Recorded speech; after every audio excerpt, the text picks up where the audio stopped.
Are you feeling stuck in your career or lacking employment at the moment? Experiencing symptoms of job dissatisfaction? You might be suffering from a common condition known as career stagnation. But don't worry, there's a solution. Monster.com. Monster.com offers a comprehensive suite of career-boosting tools designed just for you. Our free resume review and AI interview prep tool will help you stand out from the crowd. Need more guidance? Dive into our career advice articles for expert tips and insights. And don't forget to check out our salary tools to ensure you're getting paid what you're worth. Side effects may include a new job, increased confidence, and a brighter future. Consult Monster.com today and take the first step towards your new career. Ready for your next job opportunity? Visit Monster.com now. In late 1965, Marine Corps Major Donald J. Reilly was the most decorated Marine in the war in Vietnam. Major Reilly flew rescue missions in a Huey helicopter. On December 9th of that year, Donald Reilly flew his final mission. This is his youngest daughter, Allison Reilly Gorman. He was a third helicopter trying to free these, I believe, 11 men who were sort of trapped by enemy fire. And a lot of them were injured. One helicopter came in and immediately drew fire, flew off. Another one came in, same thing, flew off. My dad knew that was happening, so he came in with his lights off. He had someone guide him in with a flashlight. And they started firing and he just kept going. And he was the only person killed. He was buried near his family in Memphis, Tennessee. But as the years and people's lives moved forward, no one else was buried in that cemetery alongside Major Reilly. So after Allison's mother passed away, Allison took up the task to try to move her father's remains to Arlington National Cemetery. Got on the phone with Arlington. It's like, hey, can we do this thing? Thinking, sure, and that didn't happen. Today on the show, I talked to Allison Reilly Gorman about her father's actions in the war in Vietnam and her mission to honor her father decades after he was killed in action. My name is Josh Rowe, and this is Tomorrowtown, Tennessee. I guess the first question is, tell me who Donald J. Reilly was. I'm still finding that out. But what I'm learning that I love is that he was human.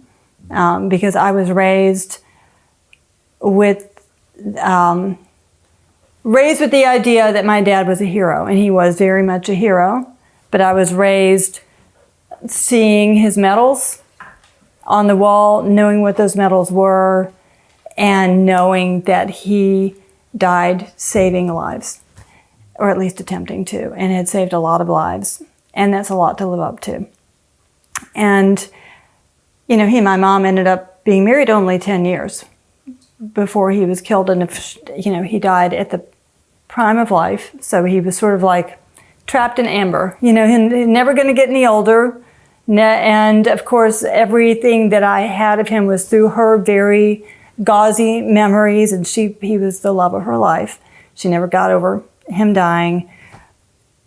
But as I got older and had the opportunity to talk to other relatives and meet relatives, including a cousin who's up in his 90s now, who wanted to call me and let me know that my dad was a punk.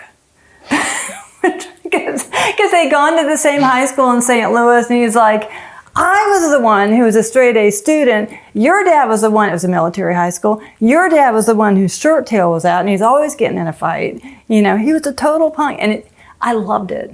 It's like, I loved it. I think the military gave him that discipline that he needed, but he always had a fierce, independent streak, and that's what I've found out about him over the years, including just even at the, after the ceremony in Arlington, we met in an Irish bar. He was a big Irish family. And I had the cousin the son of one of my cousins, I'd never met before, who was in the Navy, explained that he'd been digging into my dad's citations, and he said, your dad was a cowboy, you know, and then he explained about how he kind of went out against orders. He just decided he was going to go back and get the guys. If his helicopter got shot up, he went back and they said, this is not flyable. He's like, I'm going to get another helicopter. And he did that 3 times and won the Silver Star for that, you know, and he was the 3rd person to try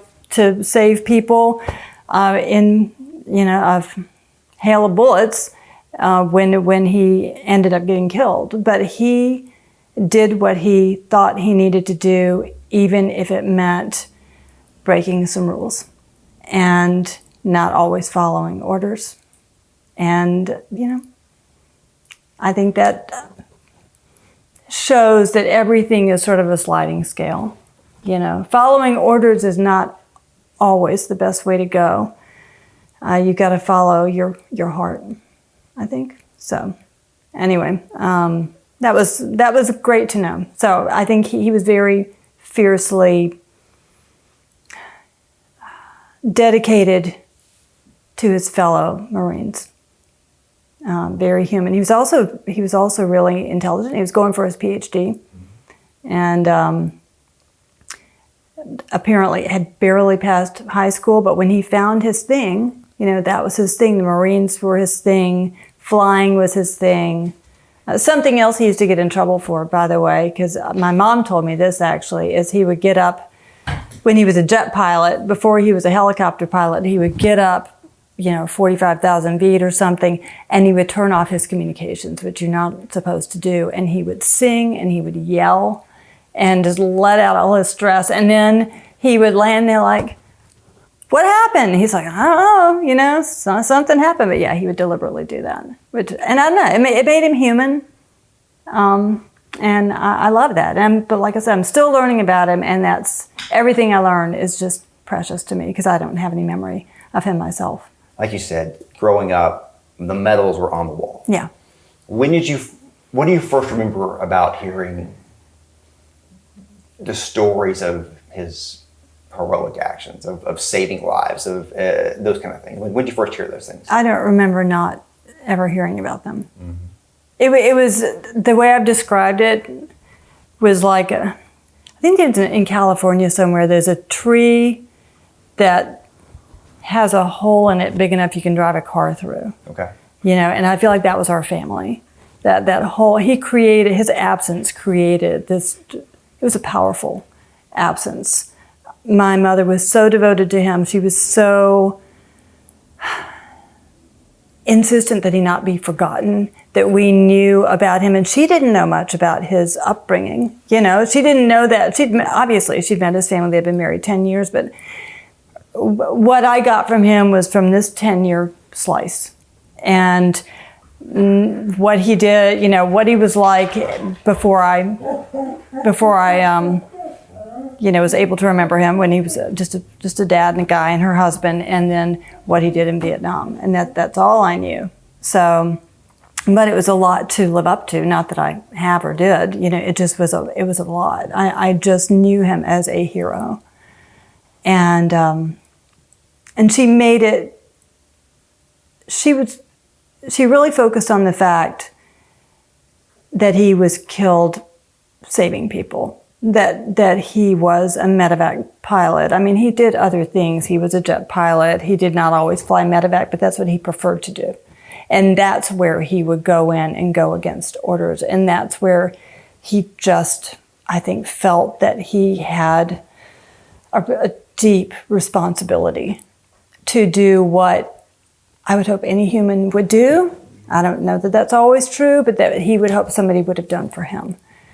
And so, yeah, I just grew up hearing stories about him, honestly, the same stories, you know, over and over. But I would just ply her for information, but she didn't have that much, really. 10 years isn't a long time. I've been married almost 40 years. You know, 10 years isn't a long time. And I didn't come to appreciate that until I got quite a bit older, that's a little slice, so. Yeah, and considering the amount of that time that he was gone. I mean. Yeah. Like, I mean, he wasn't home for Oh, yeah. chunks of that time. Yeah, because after she passed in 2019, then she gave me permission to read his letters, and she had a box of them from Vietnam. But also there were letters from when he was deployed to Japan. You know, he was deployed a lot, and so she was alone a lot. And but I also, reading his letters was fascinating to me, because I didn't, like I said, I didn't do that until after she died, because it just felt like a violation of her privacy. I would never have done it to this day had she not given me permission, but I didn't even ask until she was close enough to the end of her life that I felt like it was appropriate. And if she had said no, I wouldn't have read them. So you were 3 when he was killed in I action? was 3, but he'd been gone 8 months. So I was 2 when he left. And he died December of 65. December 9th, 1965. So the war, I mean, obviously we had troops there years before, but the first full-scale Army unit that was involved with us, that was around Thanksgiving of 65. So Yeah. the full-on war was pretty new at that point. Yeah, yeah, and you can see it in his letters. You can see the progression, because at first, he's bored. You know, he's just bored. There's nothing to do, and then he has to ferry around politicians, which he just found incredibly annoying. And then suddenly, you can just see in the letters where suddenly things got hot, and his letters got significantly shorter. His writing got looser. I mean, you could see, you know, how suddenly he got thrust into some pretty heavy-duty stuff. And he didn't last that long. He was flying helicopters. Do you know what he flew? Like, Huey, he flew a Huey. My cousin's son described them as just like these hulks of steel, and he talked about how the guys would drink beer, you know, flatten the cans and use the cans to patch the helicopters. It was just like, God, you know, flying in a tin can. It's a wild thought, right? Mm-hmm. You told me on the phone that some of your first memories, maybe your first memory, is when you were at DC, the ceremony there. Tell me that story. That is my first memory. So when he was killed, I didn't understand what it was at the time. And in fact, I didn't understand what it was for several years, actually. But he was killed in December 65. I had just turned 3. And my mother was presented with his medals in September of 66, because he was, at that time, probably not anymore, I'm sure, but at that time, the most decorated Marine of the Vietnam War. He'd won everything but the Medal of Honor. And I do remember, in sort of images, you know, I remember colors, because I remember the sky was incredibly blue. The ceremony was behind the Marine Corps barracks in DC. And I remember how blue the sky was, because honestly, when we buried him last week, the sky was that blue. I remember my mom was wearing sort of an olive drab, like a marine green, you know, suit, skirt, and jacket. I remember holding the general's hand, General Wallace Green. I remember holding his hand because he was wearing a white glove, and that struck me as odd to see a man wearing a glove. And in my other hand, I was holding a little orange chenille Easter chick, like a little wire chick that my sister apparently had saved from Easter, and brought it on the airplane and pressed it into my hand at the last minute to make sure that I wasn't gonna squirm, because she was about 5 years older than me. So she was just making sure, because I was kind of a punk too. So anyway, so yeah, I do. That is literally my first memory. So tell me what you know. I forget the name of the operation. Tell me what you know about the combat action where he lost his life. I've read about it. There's a lot online about it, and that's where I really found out. My mom didn't seem to know much about it. She told me that, actually she told me, and she died believing that he lay for hours on the battlefield. And that apparently is not true, because I found a firsthand account 2 or 3 months ago online. It's been there for a while. It's all this disparate stuff is like all over the internet. And it was, my dad had, like, he was a third helicopter trying to free these, I believe, 11 men who were sort of trapped by, enemy fire. And a lot of them were injured. And this was written by one of those men who did end up surviving. And the way he described it was, one helicopter came in and immediately drew fire, flew off. Another one came in, same thing, flew off. My dad knew that was happening, so he came in with his lights off. He had someone guide him in with a flashlight. And they started firing and he just kept going. And he was the only person killed. So he got shot in like the back of the neck. And the way this man described it was pulling him out of the wreckage. And he said,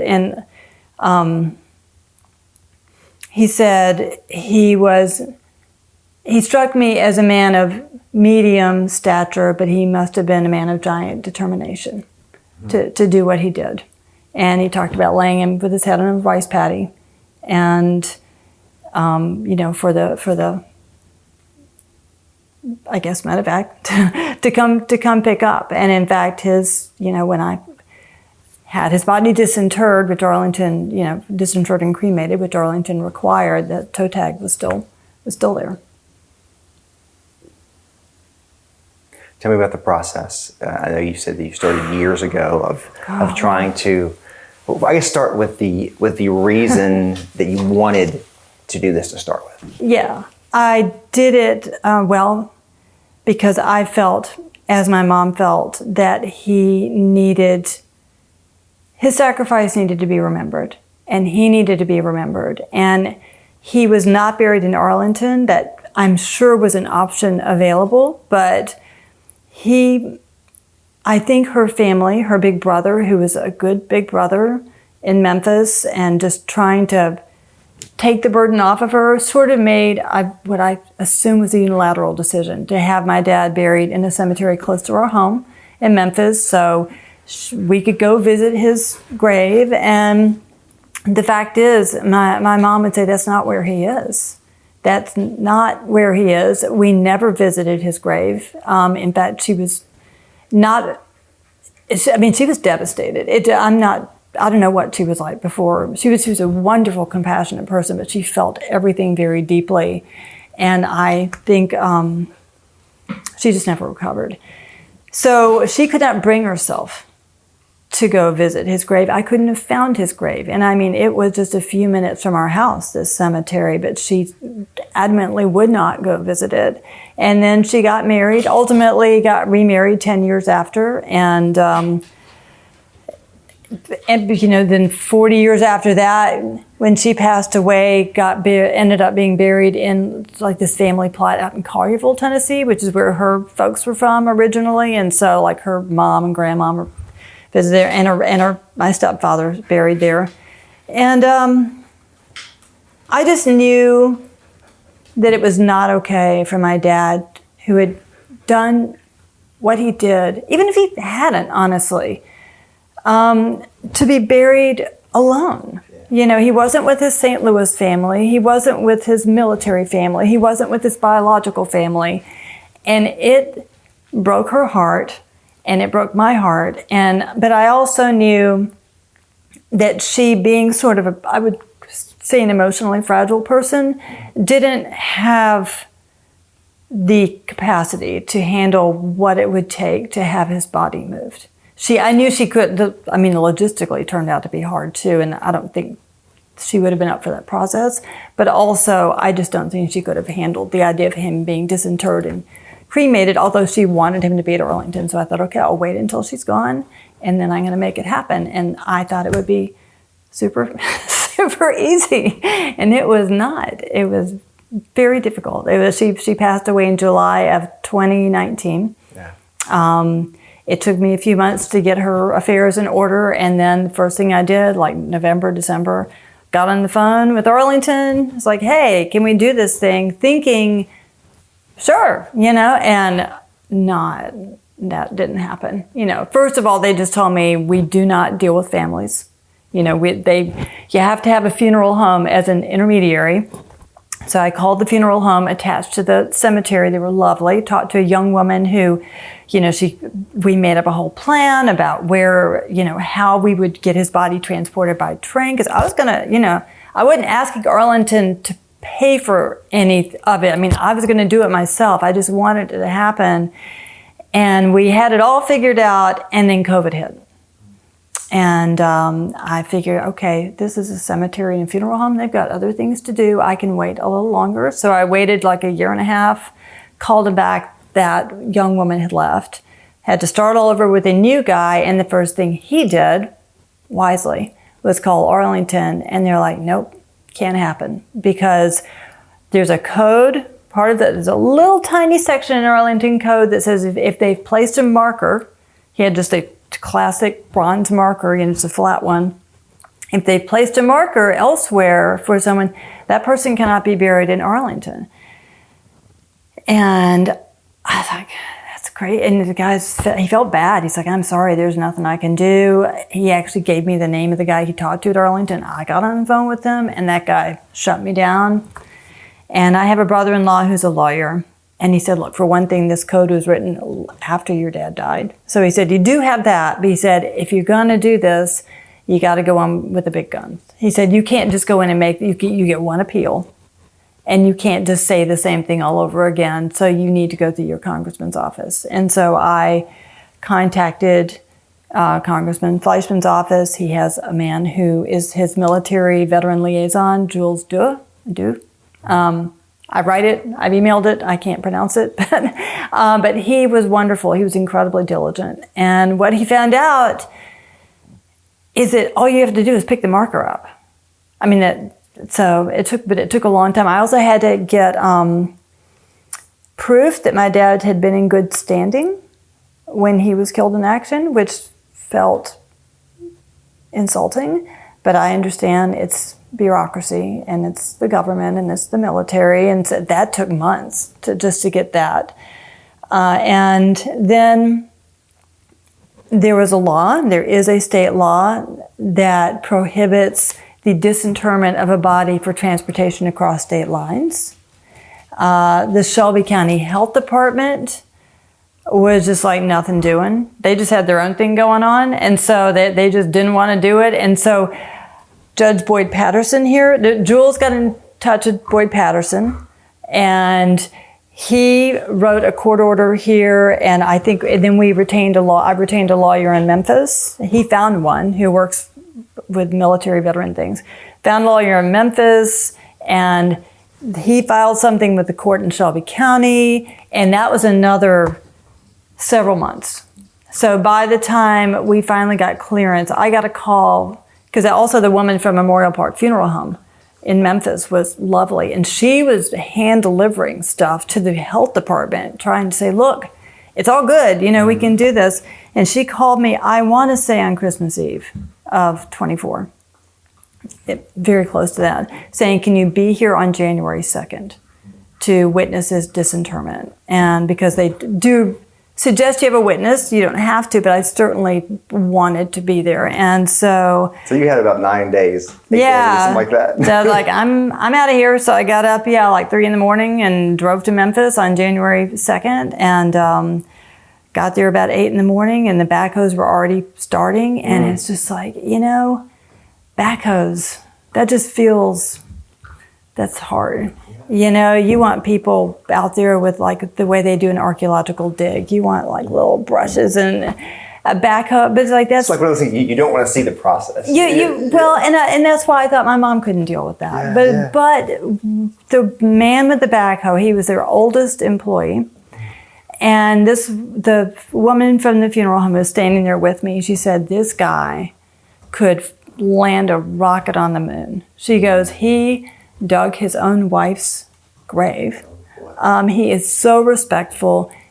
Everybody, they didn't stand on the vault. They were so respectful."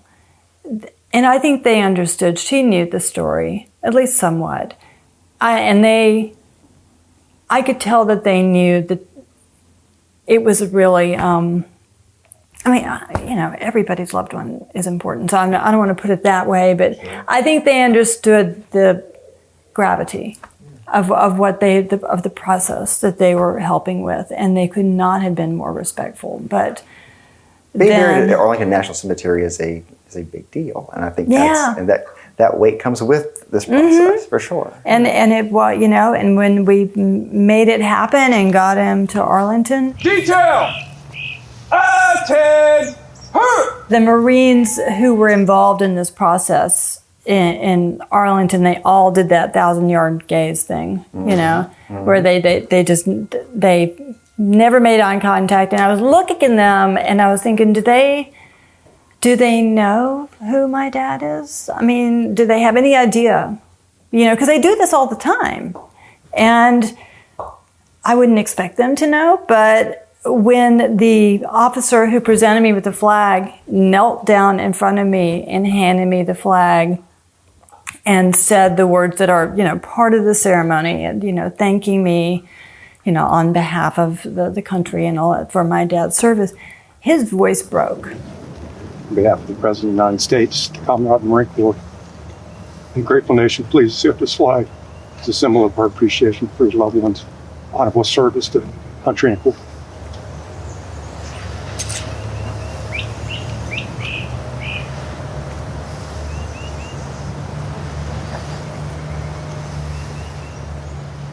And I thought, well, that's unusual.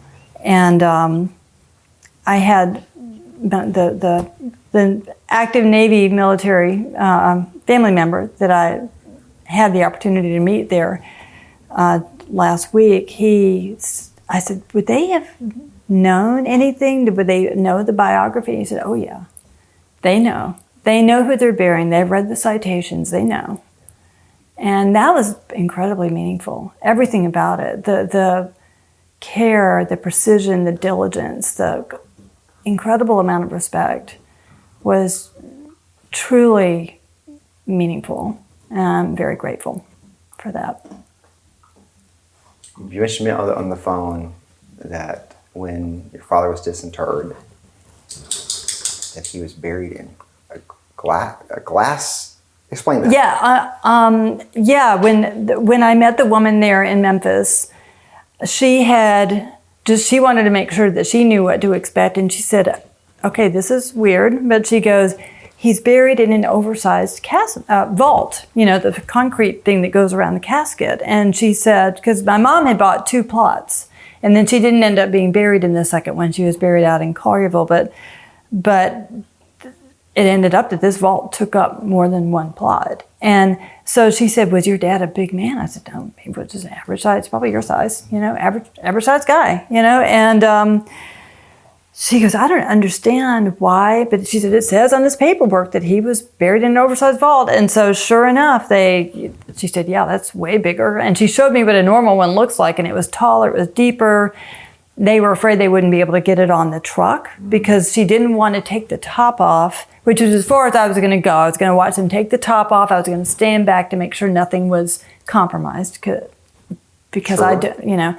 And at that point I was going to leave it with her. But she was afraid they wouldn't even be able to get it on the truck because of its dimensions. And they were going to put up like fencing so they could take the top off there. But it turned out they barely got on the truck. They took it to a place kind of off out of public view, used a winch, took the top off, and she walked around and looked at it, and then she called me over and I looked, and it was this beautiful. I was expecting like a very basic military casket, and it was this very tall, top to bottom, sort of bronze copper colored casket with a big crucifix, as he was a very devout Catholic. And but the main thing was just so tall. And she said, I've never seen anything quite like this, but okay. And I left it with her, and she said, if there's anything on him, any effects, do you want me to, that's salvageable? Do you want me to keep it? I said, yes, of course, because I don't have much from him. I mean, almost nothing. And I went to visit a friend. I just had to, kind of get out of my head. And went to visit an old friend that I'd gone to school with forever. And by the time I pulled up in her driveway, this woman had called me and she said, okay, so the reason the casket was so tall is because there's a double lid. And the interior lid is glass, and he's buried under glass. And I was like, okay. And she said, I've never seen anything like it. But she said, and I said, like Snow White? And she goes, yeah, like Snow White. And she said, and the first thing I saw were his wings. And they were shining like they had just been polished. Do you want them? I said, yes, of course. And so anyway, she said, okay, well, I got in a hotel room, and she said his cremains will be ready tomorrow. And so I went, stayed in the hotel, found stuff to do to just get my mind off stuff. And the next morning went to pick up his cremains, and I expected her to just hand me a box, I give her a check, she hands me a box, and instead she said, she sat me down, she said, do you want me to tell you what I saw? And I was like, yeah, I do. And she said, and she's clearly a very spiritual woman. And she said, I have been praying that there was some identification on him. She said, obviously, I've got the paperwork. I know this is who it is. I just need to, for my own satisfaction, because it's such an old disinterment, I need to know that it's really him. And she said, in fact, the toe tag was there with his name on it, although when we got it out, the ink started just disappearing, and clearly it was an oxygen-deprived environment. And she said, but I didn't need that because I had met you, now that you're here, and I saw his face. And she said, you look just like him. And so that was also a lot to think about and process going home, because I thought, did I just mess something up? But ultimately I felt like maybe I'm doing the right thing. And I did look it up later. I like, how common is that? Because she'd never seen anything like that. And I found an article that this is an old Southern thing, apparently, and it allows for a body to be preserved for visitation and survive the heat. Of course, I don't know. This was December. I don't know what my uncle, I'm sure he did it. Old Southern family. I know my mom did not want an open casket, and my dad's family wanted one, probably because they hadn't seen him in a long time, and this is their chance to see him. And I think that was part of their faith tradition, to have an open casket. My mom did not want it, and I think my sweet uncle was trying to thread that needle, make it feel a little more comfortable for her. But, and apparently they do have like an end cap in these, and they literally put a candle in and suck the oxygen out and then seal it back up. And so I texted the woman from the funeral home, and I said, here's what I found out, that it's supposed to preserve the body. And she said, it worked. So it's just a strange story, but it's, I don't know, it just felt meaningful. I wasn't sure what the meaning was, but it felt meaningful. But it felt like the closest to him that I'll ever get. A big thank you to Allison Reilly Gorman for this conversation on